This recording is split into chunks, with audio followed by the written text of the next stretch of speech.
All right, cool. Welcome everybody. So we are live today.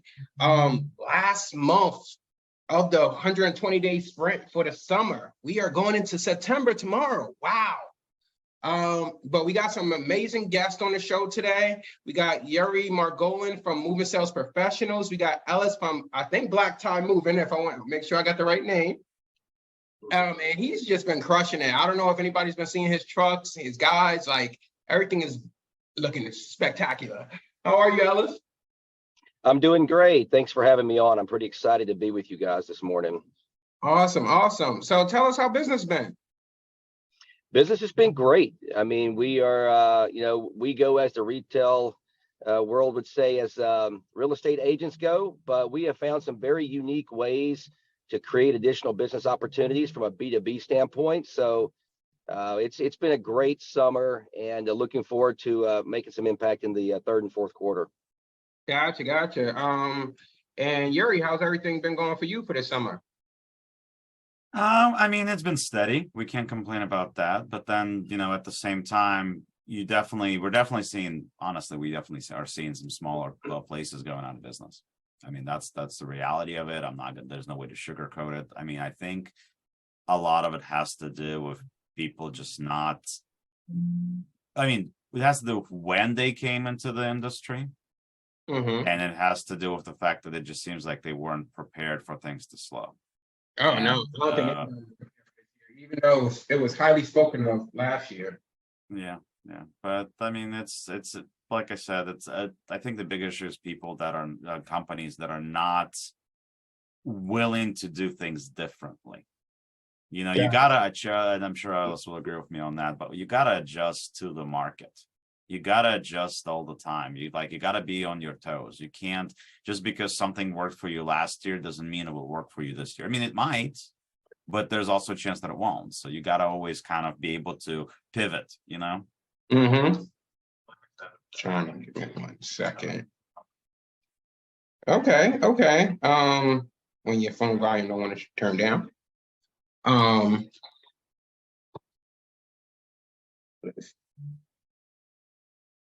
right. So yeah. So I guess what is your goals, Alice, for the third and fourth quarter? We're really back to what Yuri said. We're getting very creative from a business development standpoint. And if you think in terms of, what's 90% of most moving companies' business, it's the family moving. Mm-hmm. We've got creative, right? So from a sales perspective, people move things all the time, right? And I know everybody knows this, but you have interior designers, you have last mile delivery, you've got to serve pros of the world. You've got a lot of different unique opportunities to load your trucks up and get items moved. So we have really focused on a business development approach with building community awareness around the fact that Black Tie is not just a residential mover. And the more we host those events, the more we're front facing at some of those offices, we're closing the gap and making up the difference from a slower year, if that makes sense. Gotcha. It makes sense. Okay.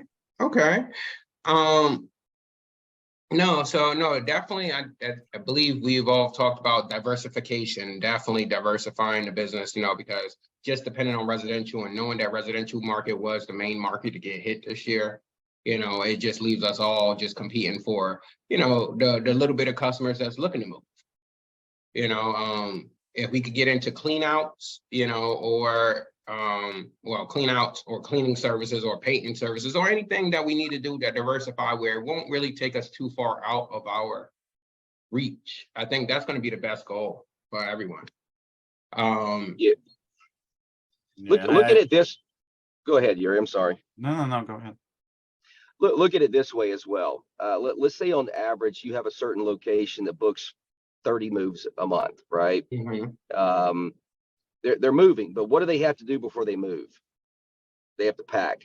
Mm-hmm. And what I have found is that a lot of sales teams do not do a great job. And I know I'm shifting gears back to residential, but a lot of sales teams think they're great, but they do not do a great job of pitching the added value of saving time around letting a professional moving company pack for them.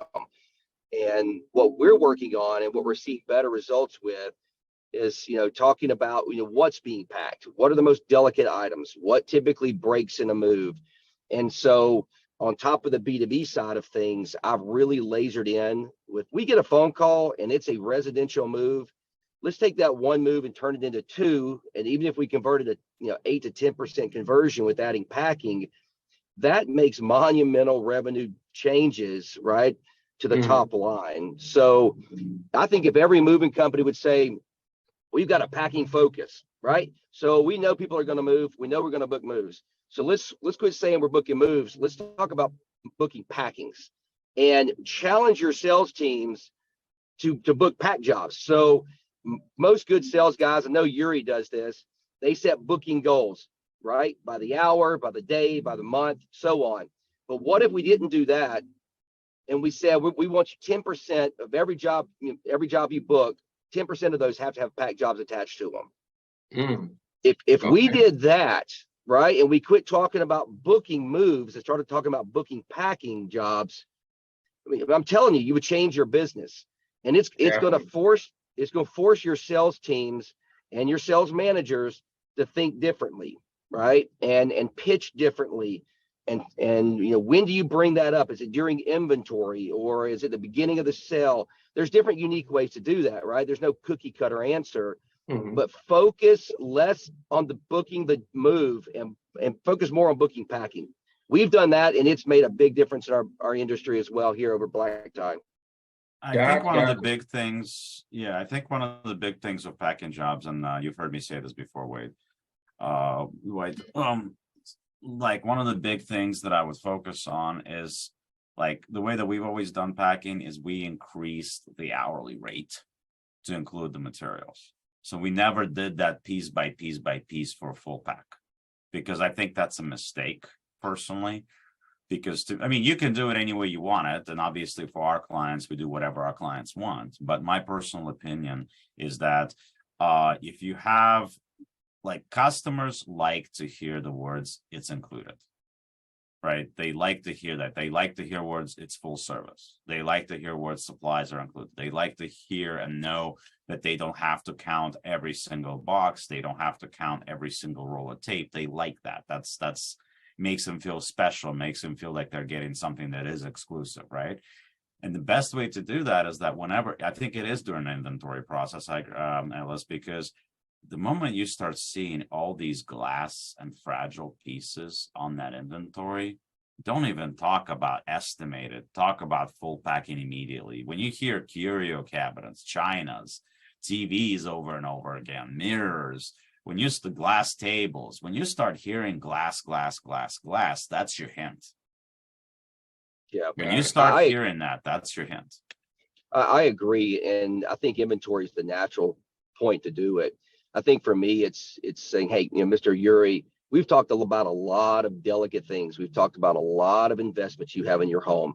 Here's what we can do for you to make sure not only do we get it moved over there, but that we get it moved over safely. So here's a full service option that we have that I'm going to highly recommend that, by the way, most of my customers go with. And if you collectively, bundle them with most customers and you tie it back into their assets, I think you go full service move. And then here's the kicker. Some of your customers, most of your customers are going to say, yeah, we're going to pack ourselves. We've got, 2 weeks before we move. We're going to handle that. Then that's where you come back, in my opinion, and you say, great, let me at least pack your dining room and your kitchen, because that's where all the breakage happens. So let me at least include in this move the fact that we're going to come in a few extra hours early and get that handled. And just imagine if 5 to 10% of your moves, you added the dining room and kitchen pack to it, right? I mean, materials margins are high. It's extra payroll hours. It's the hourly service most of the time for most companies. When you talk about it, we should be doing this all the time anyway, but you talk about a down year.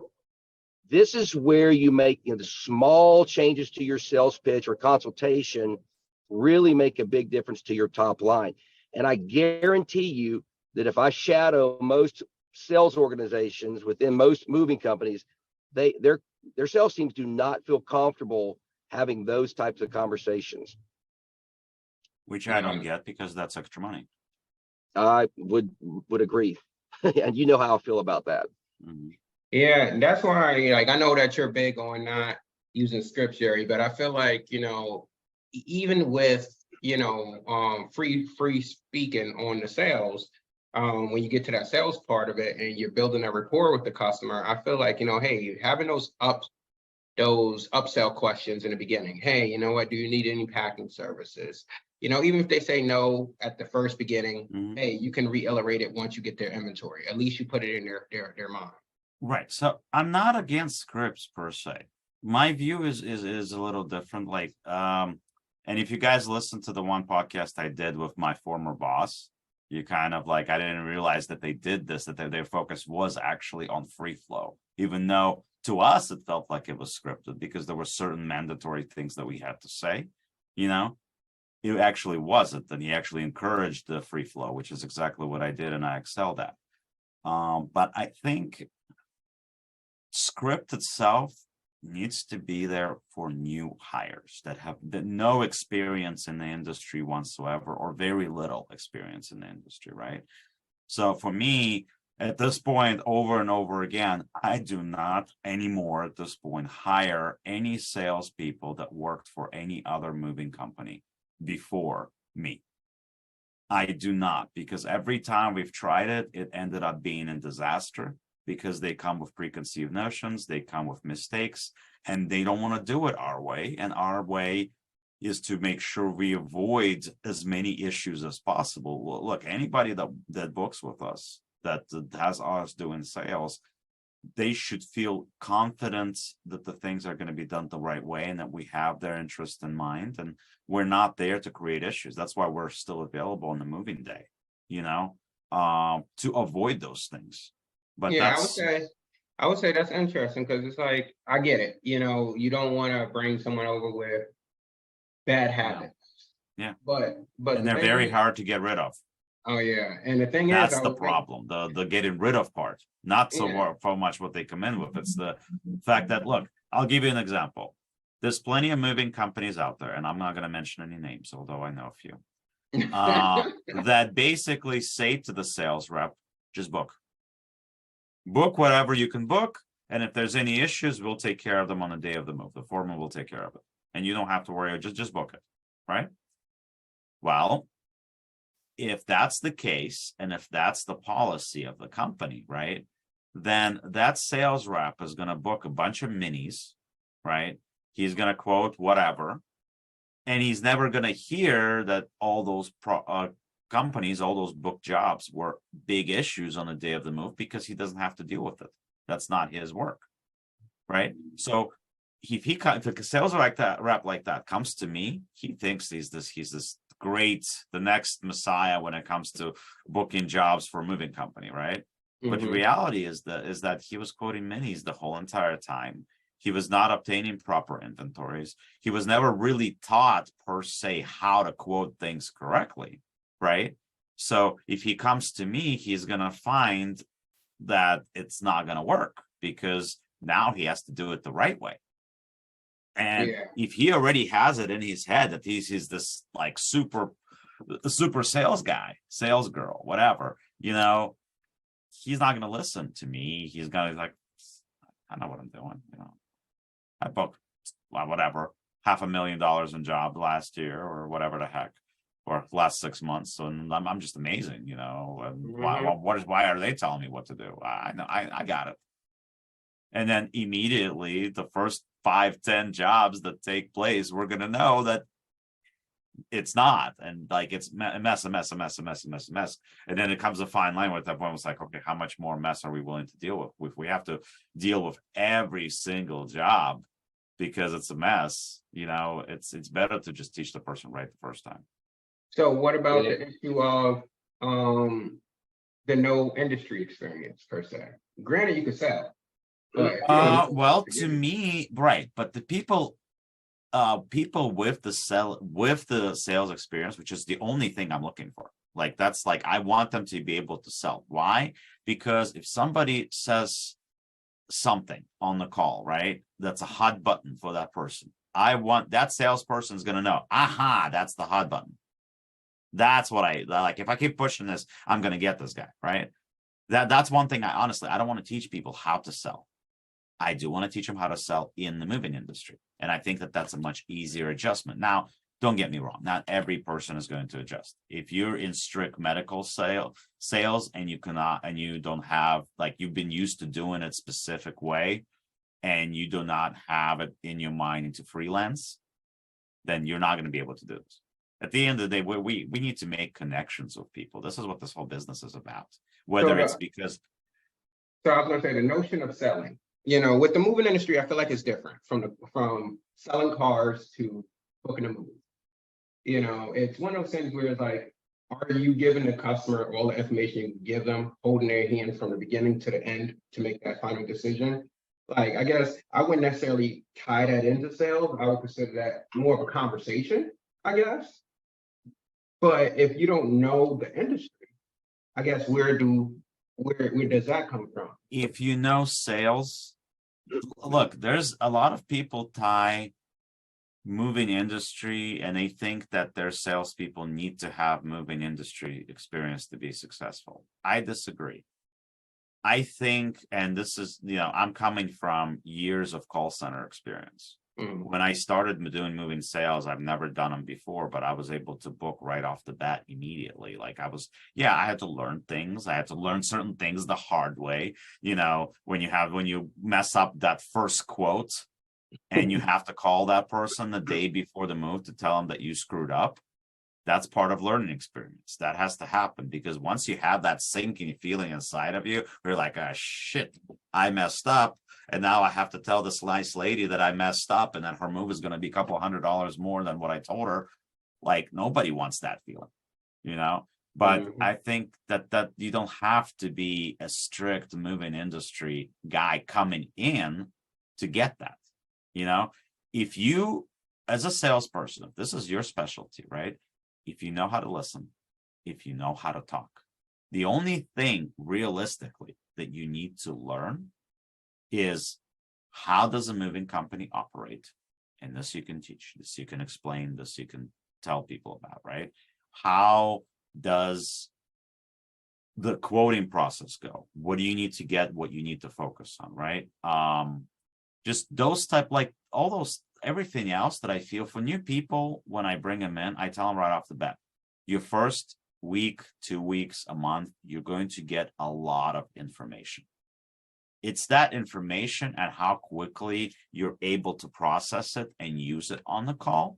That's how quickly you're going to be able to be successful as a salesperson in the moving industry. So you have to be coming from another moving company now. You don't need that. Those people will have the knowledge, but not the,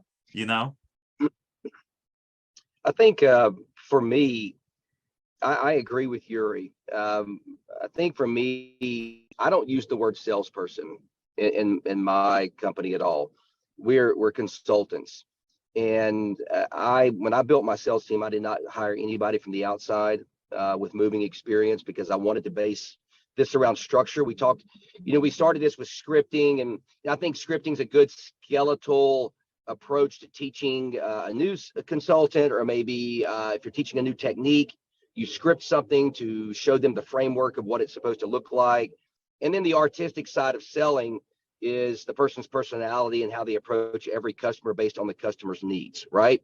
That's where you get into the art and the fun part of selling through a consultative approach. Teaching somebody, listen, the moving industry's got some dynamics to it that you have to learn.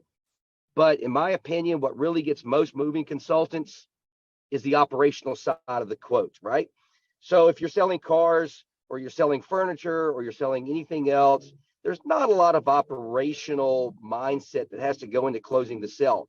You have to know the product, you have to know the features and benefits, you tie that back to the needs of the customer, and you close the sale, right? If you're a good consultant. The moving industry, you have to be able to operationally think, cubic feet, do we flat load? Are we able to stack? Can we stack the jobs? Is there stairwells, or do we have freight elevators? Is this a long distance? Is this there's a lot of operational dynamics that most moving consultants or sales consultants just do not have to think about. Their brains are not wired, not that they can't be trained, but are not wired to think that way. So for me, in my experience, my moving consultants, they're great at connecting, needs to what we offer from a full service standpoint. Then they close the sale, and then guess what? Operationally, they have to be very sound with how much time to put on that move, how many men need to be put on the move, the number of trucks, the time that the move will take.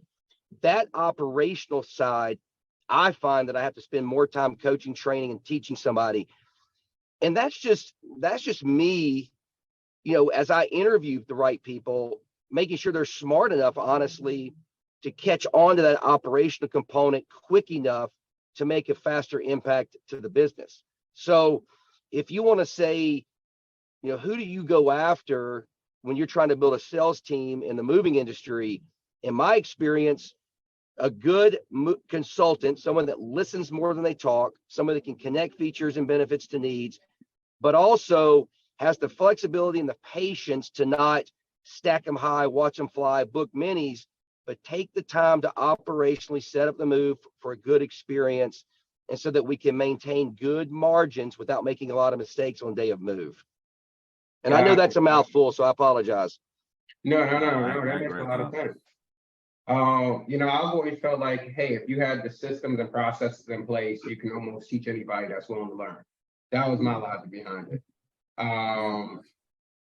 So if they do have some, like, obviously, if I'm scouting any salespeople, I do want them to have some type of sales background, so that they feel comfortable having that conversation, because some moves get really expensive. This is $5,000, $10,000. It's a local move. And they're like, I don't think the customer's going to buy it. And that's the type of person you don't want, in a sense, where you're like, hey, don't sell your pockets, sell what the service is worth. Right. Yeah, for that specific thing, I always give people an example. My example for something for that type of situation is that I had a move I booked once that was this lady was moving a studio long distance, right? The price of, because of where it was going, I think it was like Montana or North Dakota, South Dakota, those states where very rarely something goes to, and you have to really price it up to make sure it makes sense, right? Mm-hmm. So it was like a $5,000 move. But then during the move, at some point during the conversation, inventory, not inventory, she mentions that she has a $10,000 sofa. That's it. I got it. At that point, I knew I had it. So it's like, don't make that's something that I always tell my salespeople too, is like, do not make an assumption that the people are not, like, you're not the one that's being moved, so you don't know what they have. So realistically, if she has a $10,000 sofa, she probably have another piece that's $2,000, another piece that's $3,000, and even though she's moving a studio, she has furniture in there that's worth $15,000 potentially or more. So for her to pay $5,000 to move that stuff, not have to bother trying to sell it, not have to bother trying to buy that stuff new on the other end, that's a no-brainer. So it's like, you can't just never assume that people are not going to pay something. You don't know. Exactly. Go ahead. Yeah. No, I was just going to say, one thing that I do is, if I hire you and you have no experience with me, I don't care if you've got experience with, I don't care who you have moving experience with or sales experience. You have to shadow me. You have to sit with me. You have to sit in my office. I close sales in front of you.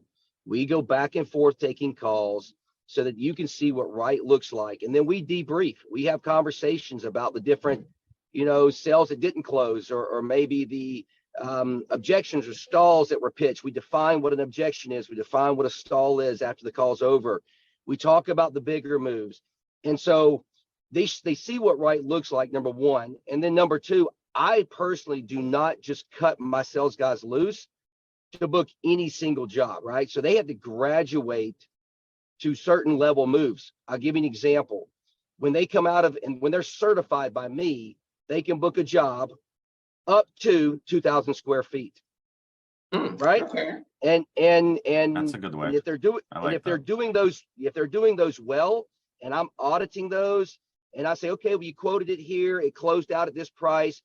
You write your percentage of accuracies within 10%. Great. In a couple months, I'll move you to 3,000 square feet. Then we'll go, by the way, then we'll go to long distance moves. You're not even touching long distance moves until I know that you can book a interstate move that's up to 6,000 square feet. So my sales team has had they've almost had to earn the right to pitch the bigger jobs. And so that makes my team hungry to get better and learn more, ask additional questions. And let's just say, for example, that Zach takes a phone call and it's a 2,800 square foot house and he can only book up to 2,000. He may transfer it to Noah, but then he has to sit and shadow Noah and listen to Noah quote it. That does two things. It helps Noah be a better coach. It helps Noah stay on point because he's modeling the behavior. But then Zach's listening to a peer do something that he hopes to do down the road. And oh, by the way, my commission structure pays better with bigger homes. So my sales team knows if they close the larger square footage homes or the interstate moves, they earn more money. And where the money flows, the mind goes. And so there's a buy-in from many different avenues to get better and better at the estimate process. No, that's awesome. What is your turnaround time for when a new rep comes in before you release them to the phone? Well, the initial training is 3 weeks. They do not take a call by themselves for the first 3 weeks. They shadow with me for 1 week. They shadow with one of my top sellers for 1 week. Then we do week 2 is week 3 is an operational training week. So after 2 weeks of hearing all these calls, taking a ton of notes, we go into how do you determine the length of a move? How do you determine how many guys? How do you determine, an on-site versus maybe a Zoom call, right? To take inventory. We go through all the dynamics of booking it correctly and not just closing the sale. So after 3 weeks, man, they're chomping at the bit. So they get on the phone call, they're feeling confident, and they walk the first 5. So then I pull off the call again. We talk about it, and it's just a graduating process from there. And I can tell very early on who's going to be good and who's not. And I pull the trigger quickly, right? If they're not going to be good, I'm not going to hurt the culture of the sales team by letting somebody stay around. But if somebody's really, really good, so I have this guy named Marcus, man, he jumped right in, and typically 6 months before you're quoting 3,000 square foot houses in my world. But Marcus was doing it in 3 months because Marcus he got it. He understood it. I was auditing. He was on point. So he earned money quicker. So no, that's awesome. How do you pay your guys during that process? Because I mean, like with me specifically, and I wouldn't, I'm good at what I do, but I wouldn't say that I'm the greatest ever, right? But at the same time, I'm, my process and my turnaround time is definitely a lot quicker than that, a lot quicker than that. So that's, how do you pay him during that time? Because sometimes, like, I don't like my at this point, because I've had that happen a few times, I don't want to stick with a guy for 3 months and have him not work out 3 months later, and there goes the salary that I paid that guy for 3 months. Yeah, I pay them hourly while they're working through the training program, and then when they go to booking by themselves, they're straight commission. So and my hourly is competitive to where they can survive for 3-4 weeks, right? But they're straight commission after that. And my guys, Yuri, you and I've talked about this. I mean, the good ones do very well. So. Obviously, all the good salespeople in this industry do very, very well. I think part of it is them realizing how well they can do for themselves. No, that makes a lot of sense, to do it hourly. Now with the commission, is it 100% commission at that point? No draw. It should be. Yes, 100% commission, and then there's accelerators within that 100% commission structure in my world that I've created that incentivizes for certain things, such as, right, if I want to focus on packing because we're down on a given year, I may incentivize a pack, right, with a spiff on top of the commission to reinforce the behavior that I'm wanting. Gotcha. So now, is your sales reps on bi-weekly structure or a weekly structure? Yeah, that's a great question. So my sales reps are on a monthly. Okay. Yep. Then you got to remember though, if you do that once a month, when that once a month comes, it's a big hit at once. Yeah, so some companies cannot absorb that depending on the size of the company. We're a little larger, but yes, we do monthly. Okay. Yeah, because I feel like with payroll, obviously it becomes a nuisance where you're like, oh, if you're doing bi-weekly, but you do monthly, so that's kind of easier to remember. Hey, everybody need to get paid. But Yeah. if you did it bi-weekly, but your movers are weekly, it's just like, oh man, is this the week that I pay my salespeople? Yeah. So our movers are bi-weekly, and What? then yeah, our movers are bi-weekly, and our sales team is monthly. Interesting. I didn't think movers could be bi-weekly. You Why learn something not? new every day. Why not? No, because I thought with labor field, it was weekly. Yeah, but Right. that's different. Like if they're basically I mean, they're still 1099, most of them, but if they're your quote for you, they're quote unquote employees, yeah, I mean, they're all 1099s, but for you, they're quote unquote employees. They're working every single day or almost every single day, right? Mhm. So why not? I mean, if it's all about how you set it up when you hire them, Yeah. and it's all and so- about talking to your current people and see if they can change their habits in order to do biweekly, because that gives you time to plan things. Like for me, like my salespeople get paid biweekly, right, for hours. But then I have also commission only people, and I have also their commissions. So like I charge commissions, like they get paid first through the 15th of the month, whatever fits in that. And then there's months like this year is going to be very crazy because you have December that week, New Year's week that falls on the 31st, which is a Sunday. And for me to obtain paid closed invoices from every single moving company by that Friday, which is payday, is going to be near impossible, because some of them are just going to be getting their stuff together by midweek because of the weekend being what it is, and for the first being that Monday. So you're going to have people that are going to that I'm not going to get paperwork together because some of the movers are not going to get the paperwork back to the companies fast enough because of the holiday, right? So that's going to be crazy. So it's like that particular month, I think we have to really shift the commission stuff. So they're going to get March, where they're going to get 3 paychecks, and all 3 paychecks are going to have commissions on them. But by January is not going to be the most pleasant one, because I think there's only going to be like a 1 commission check on that one. Gotcha. Like you have to shift things in order for, I mean, at the end of the day, it needs to work with your schedule and and how your finances are rolling in too. Yeah, I think our guys all pick up and leave if we decide to ever say, oh, you know what, guys, we're not going to do a weekly anymore. We're going to do bi-weekly. But you don't know that. You can I mean, I Wow. think you need to find out. I think you need to do just survey your guys and see how they would feel about doing. Maybe it's going to be easier for them. You don't know, because if that bi-weekly is going to come in right at the time when they pay their rent, you paid them, they paid the rent, and then they don't have to worry about the rent, so you never know. Maybe that's actually going to work out better for some of them. I remember the first time out of all hiring all the movers that I've hired over the years, this is the first time I ever heard of, the bi-weekly scenario. I've heard of tips going into checks, but, and that's a nightmare almost in its own. So we actually just cash app them, every other day if we got a credit card tip versus holding on to their tips, because I know these guys, they want their tips as soon as humanly possible. But for those owners who say, oh, we're going to pile all your tips up in this week, but you're not getting paid to next week, and you'll see all your tips on top of your check, I think that's insane.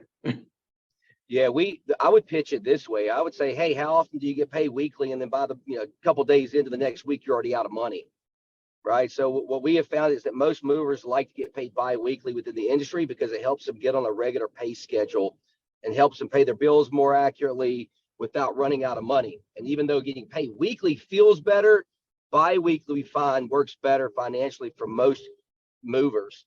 And I'll add this. is that, at Black Tie Moving, one thing that we changed a few years ago, and I'm not saying we still don't 1099 certain people, but for the most part, most of our movers are W-2 now. And we felt by doing that we could really step outside the industry norm and offer benefits. We could offer, additional services to our movers. Is it more of a headache for us? Sure. But it also allows us to tell our customers, hey, our guys are our guys. They went through our moving training program. They're W-2, background checked, employees, which is all true.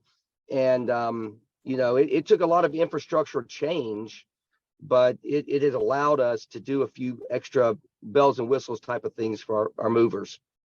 And I think one of the benefits of us coming into a slower season is the slower season is the time where you can implement some of these changes easier than you can during a busy time. On busy time, you don't have time to implement changes.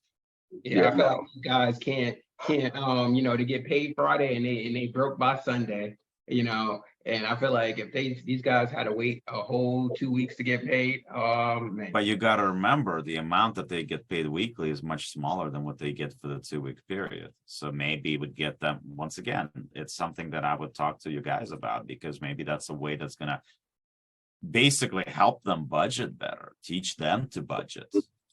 So at the end of the day, they're going to be actually probably say thank you, because you're going to teach them to budget and plan their life financially much better, because frankly, most of these guys, financial planning is not their strongest suit. Oh, definitely not. And I've definitely tried, we've tried it was like a fringe benefit that we had in-house, where we would, in the summer months, take, allow them to option into it, of course, but we would take up to between 5 to 10 hours of their weekly pay and basically stretch it. So now we'll say, well, hey, what's 20 weeks of busy time and what's 20 weeks of slow time of the year? So we'll take 20 weeks of, let's say, 10 hours, and then basically that's about 200 hours. And we basically would give it back to them in the 20 weeks of slow time, breaking it down. So at least at the minimum, they start with 10 hours and then they work up from there.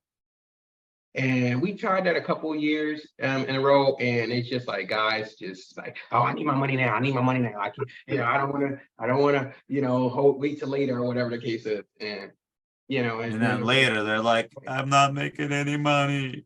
I need to pay my bills. And then the winter comes around December, and they're like, oh man, where's all the hours at? Hey, I think we could have been at least giving you some hours around this time. I think Yuri nailed it. I mean, I think it's the expectation you set when you interview them, right? And hey, look, here at Black Tie Moving, we pay a little differently. This is what our movers have asked for. They love it. Here's the benefits of it. It's bi-weekly. And here's the added benefit for the company.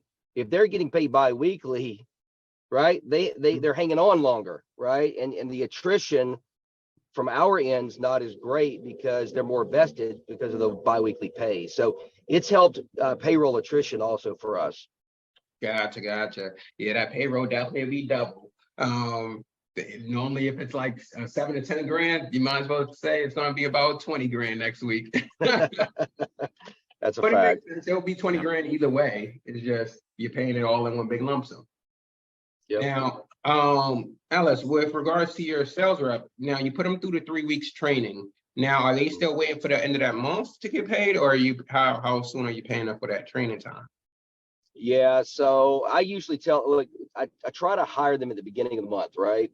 But let's just say somebody starts in week 2, they get 3 weeks of training. I can roll that additional hourly rate. I give them the option, right? So for Marcus, I told him, I said, look, you're going to go straight commission, right, at the beginning of the next full calendar month. That's the way I do it. And in the interim, you have the option of foregoing hourly pay, right, if there's 2 weeks left in the month, or you can continue to shadow for an additional 2 weeks, get additional training, and get paid the fixed hourly rate. And what I want to hear is take me straight commission, but they have the option. What we all want to hear. Yeah, exactly. Yeah, I want somebody hungry. I want somebody ready to go hunt for their own food. But absolutely. But they have the option of doing either. So basically, with the commission, when you go full commission, let's just say they're in their first calendar month. and then they work until, let's say it's June, so June 1st to June 30th. Now, are they getting commission summary of everything they booked for June, essentially? Yeah, I see what you're asking. They get paid on closed out revenue, Okay. right? So the first month and a half is a little tougher, right? Because Building what they're your booking. pipeline, all that. Mm-hmm. That's right. So they get paid commission on the 10th of the following month for all revenue that closed out from the previous month. Gotcha. Okay, makes sense. And then I know Yuri, you might have had that issue as well, being that you're doing commission. If that rep leaves all of those booked jobs that they have booked, where's that going? Well, in the past, I paid them for for whatever was, I paid them basically per estimate, whatever was left on the calendar, because to me, that was just just easier. You just cut ties and then you move on, right? From that standpoint. But I'm changing that a little bit, and I'm looking in a sense, and actually something we need to change that in our policies too. But basically, what I want to change it to is where it depends on what's the condition of the person leaving.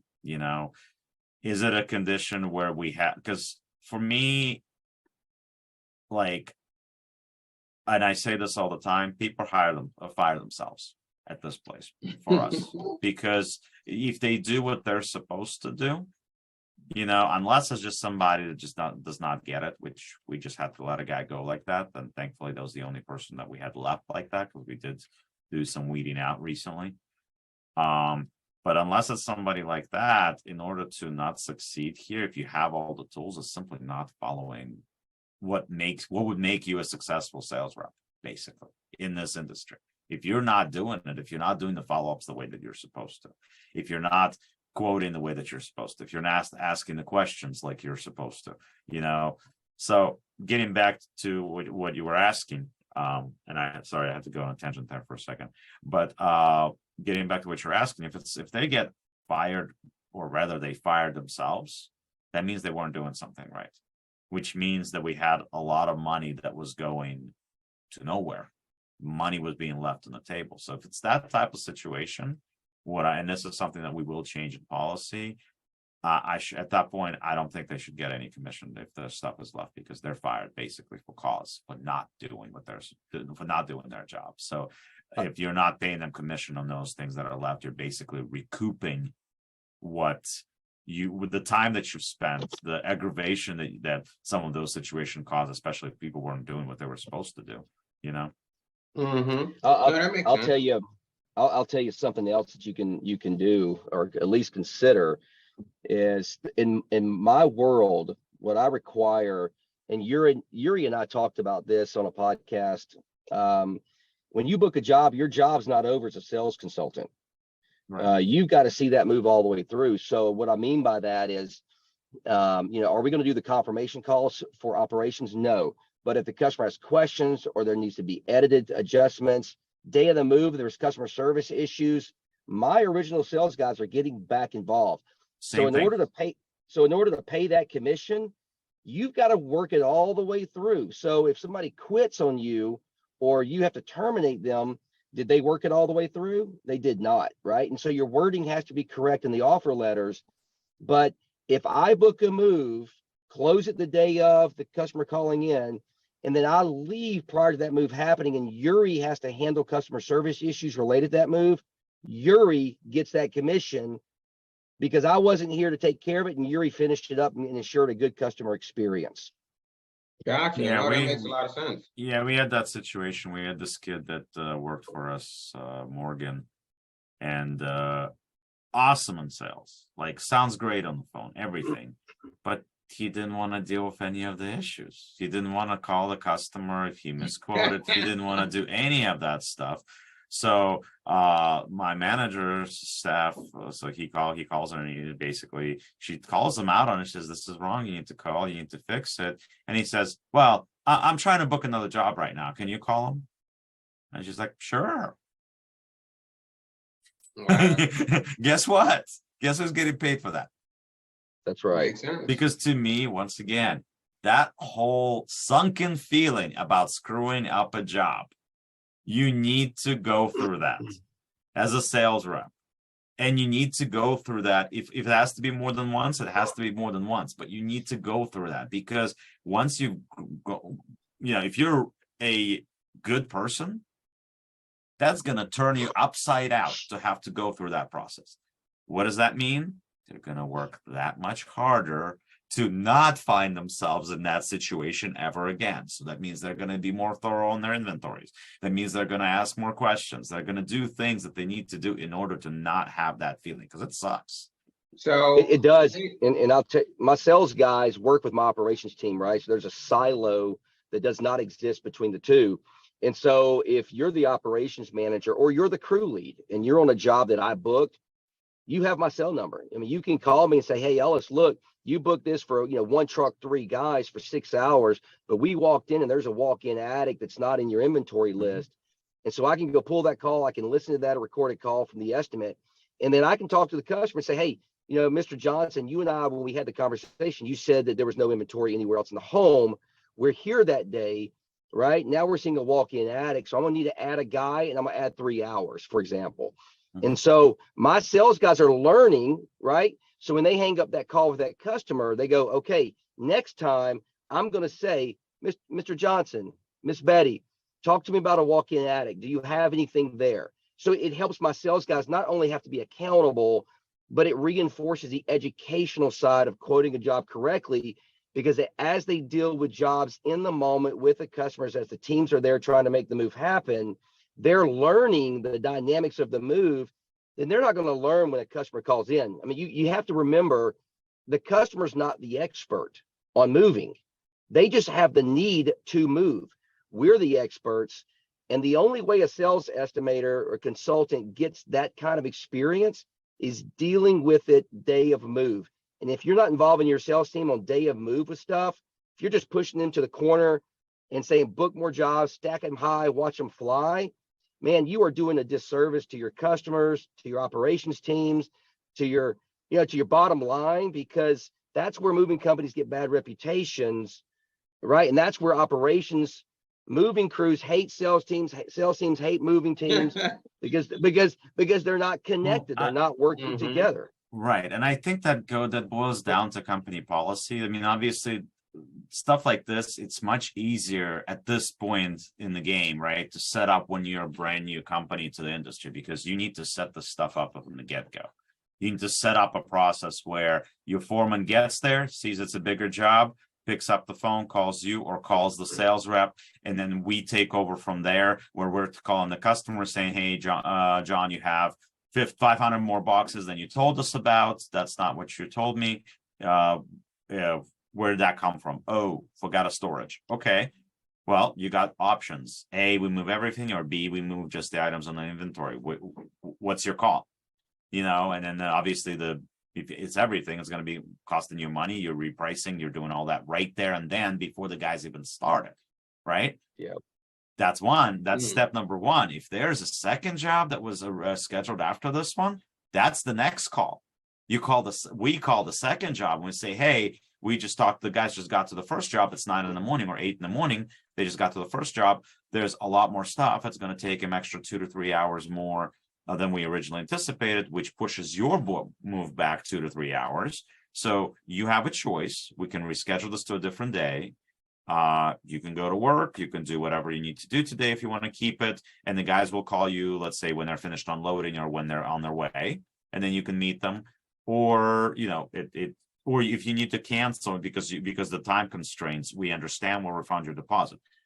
And the customer at that point, they're not sitting there waiting all day. They have the options, right? So that's the biggest thing about these customers, especially these second jobs, right? They want to be in the know. They want to feel at least like they're the ones making the decisions.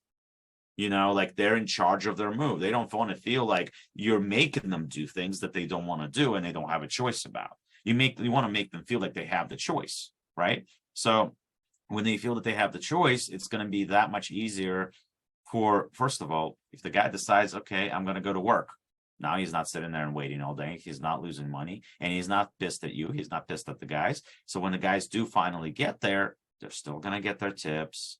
The customer's still going to be nice to them. Everything is still going to go smoothly. You're still going to get a good review. People understand stuff happens.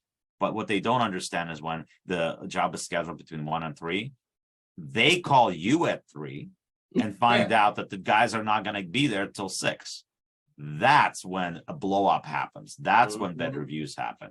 That's when you guys don't get the tips. That's when the customer is going to pick on every little thing that your guys do.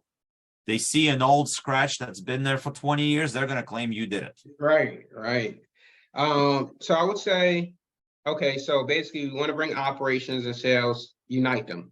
But Yes. I guess the question comes down to is when there is an issue on the job, obviously unsales related, obviously now operations need to pick up that call. Is what's going on. At the end of I mean, if it's nothing that sales department did in that particular time, it's not underquoted, it's not whatever. There's just things there that's like whatever that is that's related to specific labor. Because I feel like the issue becomes now is like, well, hey, somebody calls me. All right, hey, we got an issue on the job. Okay, now if it's sales related, okay, well, hey, you know what? Let me transfer you to the rep that's assigned to that job. It's all a back and forth. I mean, it depends. I mean, look, if it's something as the guy's complaining because the job is taking longer because there was I don't know, something that took longer for some reason. The salesperson should still be able to handle that for you. Look, at the end of the day, I think that's part of the component.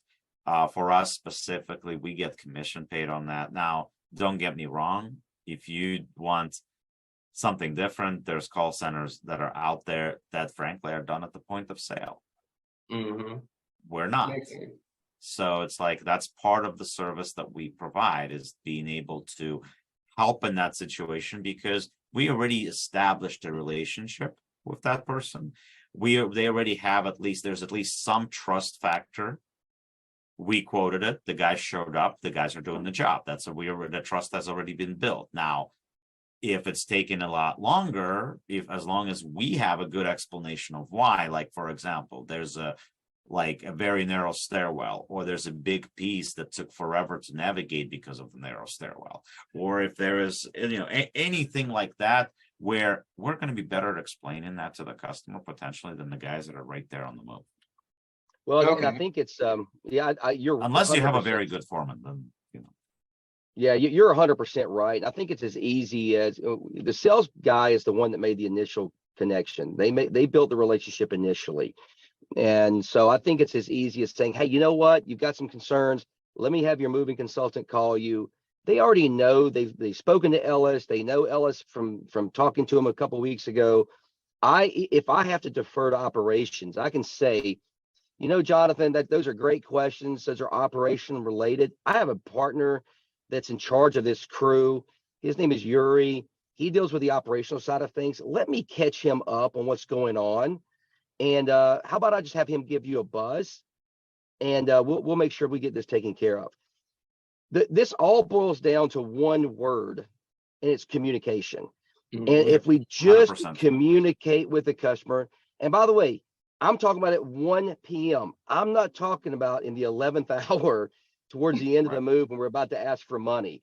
I'm talking about as the issue, question, absolutely. concern arises, happens, deal with it then, so that all the things that Yuri talked about, the scratches, the no tipping, all that other stuff does not happen.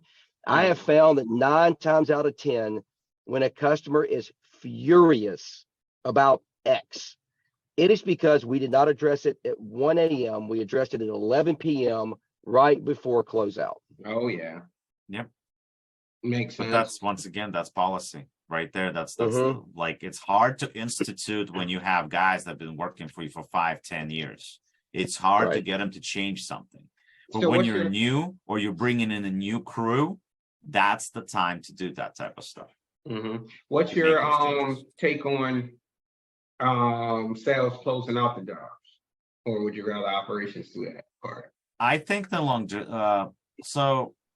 I think long distance jobs, when you have, especially when it's a job that's not much of a difference between anything, it takes 2 seconds to close out. And most of those, a foreman can probably handle it, assuming that you have a foreman that has that comprehension. Obviously, not all of them do.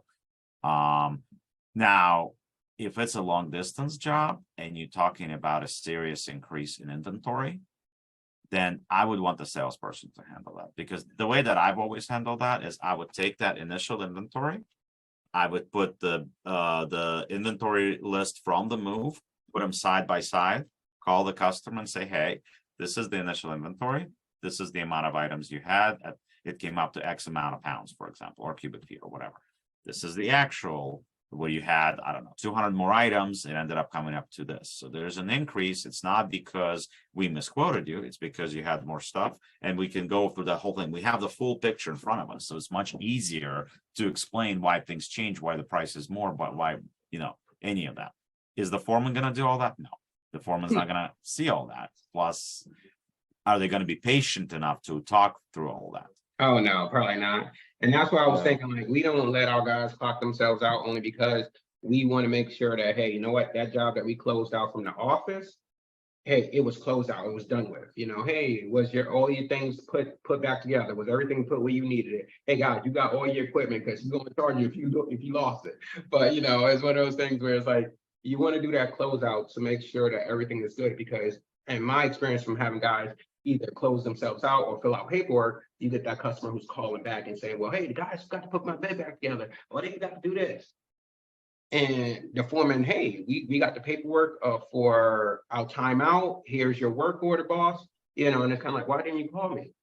Oh, well, you said we just had to fill out the paperwork, so we didn't feel like we needed to call, or whatever the case is. Now the customer's calling 2 days later. Oh, they forgot to do this. They forgot to do this. Oh, do you know where my screws are for my sofa? And it's just like, we don't want to deal with that. We want to be done when we're done with that customer. Right. I think it's also when you're a closeout, let's not miss opportunities to build a brand, right? So it's not, to me, closeouts, the given is that we're collecting money, right? Mm-hmm. That's the given. But there's 2 other opportunities that I think companies miss on with closeouts. One, it's a great opportunity to have the customer share any experiences they have had with the crew from a coaching perspective with you. One, that you can circle back on. Number 2, it is a great opportunity when the move has gone well to ask for a Google review or a Yelp review. And so we really leverage the closeout experience to say, hey, Mr. Yuri, you said you had a great experience with Ellis and his crew. It would be great for you to go. I'm gonna send you a link. It'd be great to give us a 5-star review and give us a chance to recognize those guys through the review process. And I so would it just take it helps. even farther than that. Oh, okay. I would get them to do that before you leave. Oh, they do, but that's what we do. We Right. send a link to them in the moment as we're collecting money. We send a text message that has a link to them that they can go ahead and do it right then and there. That's what you want, because the next day they're going to forget about it. Mm-hmm. Oh no, you're not getting it tomorrow. Yeah, we started using the review cards where they could just scan it with the QR code, or we could send them a link through our CRM so that they could provide us a review. But I think with the QR code cards, I think that we're going to try to promote that more so we can get it right then and there in the spot. Because we get a lot of, I think we get with the filters with these CRMs, we get a lot of internal reviews, but then when it's asking, hey, okay, you gave us a 4 or 5-star review. Now let's take it to the next step of, can you provide that on Google? It's like, well, I already gave a review. I don't want to do it again. It's almost like doing it twice, but it's supposed to have the catcher where you're like, well, hey, if they want to give us a bad review, at least we can catch it first. Hey, let's see what's going on. Right. Plus, you also want to have, if possible, you want to have an option.